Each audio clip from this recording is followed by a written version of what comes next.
Hey everyone, Ben here. A little bit different video for you. I wanted to talk a little bit today about the Sega Genesis, a little bit about my collection, a few games I recommend, and a few of the highlights of my collection.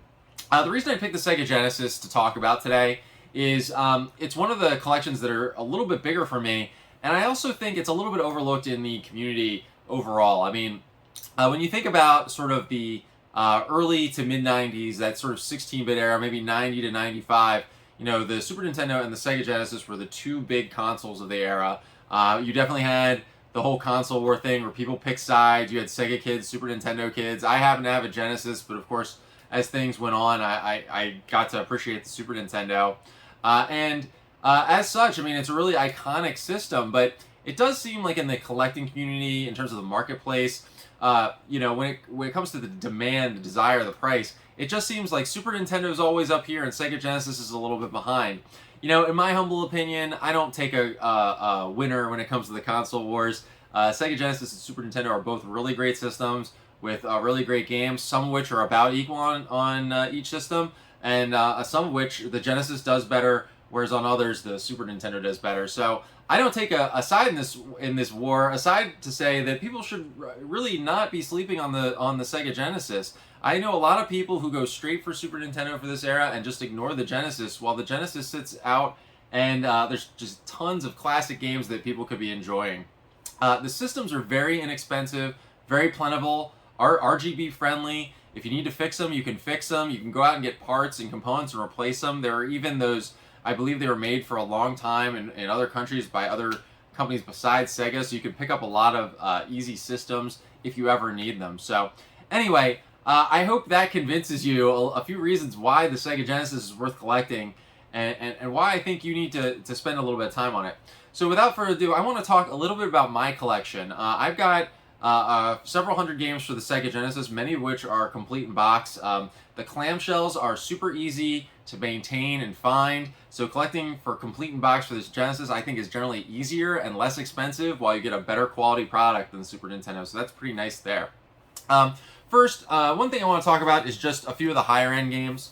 So, unlike some of the other systems, when I did the PS1 video, some of my most expensive games like Clock Tower 2, I was saying have no justification for their price. That these games are way too expensive and they're bad, they're not worth it. But in the case of the Sega Genesis, not only are the games a little bit cheaper than some of my higher end PS1 games, but they're also better. I mean, these are every one of the games I'm going to talk about right now. My 5 most expensive PS1 games, Genesis games, are all really good games and could probably justify the price if you wanted to do it. So the first one I have, my 5th most expensive game, is Shining Force 2. I found this complete in box at a Second and Charles several years ago. I think I paid $30 for it. For whatever reason, they were charging the the loose game price, and so I jumped on it. At that same time, they also had Ristar in a similar situation, which was my next most expensive Genesis game at $188. Both games really good. I mean, Shining Force is a classic turn-based strategy RPG. Totally worth playing. You don't have to get the Genesis cart. You can play it on a ROM or a collection or something like that. Ristar is a pretty tight platformer late in the Genesis's run, and graphics are great, controls well, and I'd recommend it.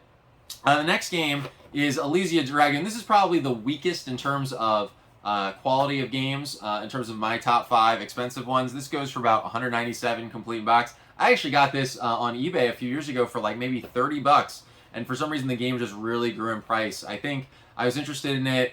I got a good deal on it and I bought it, but the game just appreciated a bunch. I'm not sure I'd recommend it for $200, but it is a solid game, so at least sort of justifies the price. My 2 most expensive games are Splatterhouse 3, goes for around I think $215 complete in box. Great game. This one changed the formula a little bit to more of a beat 'em up style, as opposed to a kind of side-scrolling action game style. I just got this completed recently from Too Many Games. I actually got the cart super cheap. I paid like $10 for it years ago, and I just got the box and the manual recently from some pickups. So we paid a lot for it, but we still got a good deal. The most expensive one is Splatterhouse 2, which I actually bought locally from a friend, Jason. Coincidentally, his name is Jason, just like the Splatterhouse guy with his weird Jason-like mask. This one is a little bit more traditional in the Splatterhouse series. It's got that sort of side-scrolling action to it. I'm going to take a quick break here. All of those Genesis games are my most expensive ones. They're all really good. If you wanted to go out and spend a few $100s on them, I couldn't blame you. You don't need to spend that kind of money to play them, but in terms of collection pieces, they're a lot more justifiable than maybe some of my higher-end PS1 stuff, where some of these games are just not that good and don't justify the price point. Anyway, I'm going to take a quick break, and then I'm going to talk about 6 games that I recommend you have for your collection that are a little less expensive. So the first game I recommend that's in my collection that I would recommend you pick up if you're getting into Genesis collecting, you want a good quality game at a decent price, would be Shining in the Darkness. This is a traditional turn-based, like JRPG dungeon crawler, kind of Dragon Quest-y style, I suppose. Looks nice for the time, has nice art, good music. And this is only $45 complete in box right now. Compare that to Final Fantasy Mystic Quest on the Super Nintendo, which is like a $75 complete in box game, which is not even close to as good as this game. So I'd really recommend you pick up this one if you're building a Genesis collection. The next one I have, this one is only boxed. I don't have the manual for it. This is Shinobi 3. Boxed, this goes valued at around $34. I'm sorry, $38. You're really not going to find many better action platforming games, period, on any system. If you enjoy sort of challenging style hack and slash action platformers, not only does this game perform really well and is really fun, it looks good, it holds up, it's got interesting parallax scrolling, and I'd really recommend it, especially because even complete in box, you're not really spending all that much money for it. Shinobi 3, a great game. As well as the other Shinobi games on the Genesis for that matter. They're all really fun, and none of them are really all that expensive. The next game on my list here is Strider. Strider, complete in box, will run you, this is boxed, no manual. This runs for $34. It's a basically perfect arcade port of the original Strider game in the arcade. Tons of fun, easy to get into, pick up and play. Another game I could have put here in terms of another sort of arcade-style experience that really does well in the Sega Genesis would be Ghouls and Ghosts, which is an amazing version of the game, but that's a little bit more expensive. If you're just starting off, feel free to go with Strider. It's a great one. I also recommend Cheeky Cheeky Boys. This is another sort of action platformer, sort of in the Wonder Boy style, I guess.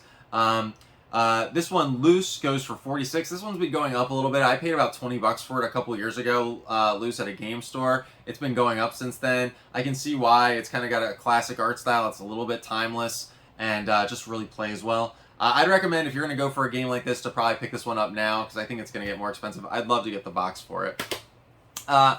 2 more, and then we're going to call it here. Road Rash 2.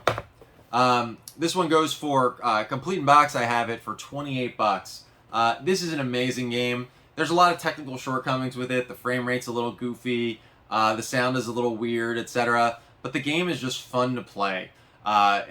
Even to this day, for me, going in for a game that's almost 30 years old, and punching the other bikers as you race towards the finish, upgrading your bike, even messing with the cops in the game, is just so much fun. And for $28 for a complete in box game, I mean, this is absolutely the type of game that I would add to my collection if I was starting off today. Finally, and this is probably the best value of any of the games I talked about today, is Street Fighter II Special Championship Edition. This is $19 complete in box. And this is maybe on the, at least the Super Nintendo, Sega Genesis versions of Street Fighter II, this is probably one of the best versions of Street Fighter II out there. I would definitely rather play this than Super Street Fighter II on the Sega Genesis. Maybe that's a little controversial, but I think this is a better playing game. It's really great with the 6-button controller, and it doesn't cost that much money to get.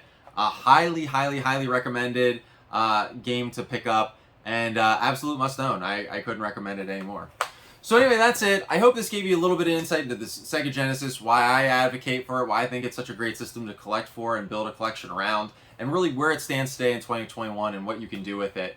If you have any questions about my collection, feel free to leave a comment. It really helps. If you enjoyed this video, make sure you hit the like button. The likes really help the channel get seen by others, brings more people into the community. And of course, leave a comment. As of right now, I think we're at 854 subscribers. Did I say leave a comment? As always, subscribe. I don't know. Subscribe to the channel. We're at 854 subscribers. Really trying to get to 1,000. I really appreciate all the support. We're going to get there real soon. Take care out there. be safe. COVID is picking up again, unfortunately. If you're not already vaccinated, make sure you get your vaccine. I was reading today in the paper that they're probably going to have booster shots soon, so if you haven't gotten your first one yet, that just goes to show you how serious this matter is and why you need to protect yourself. Take care, be safe, and see you next time. Bye-bye.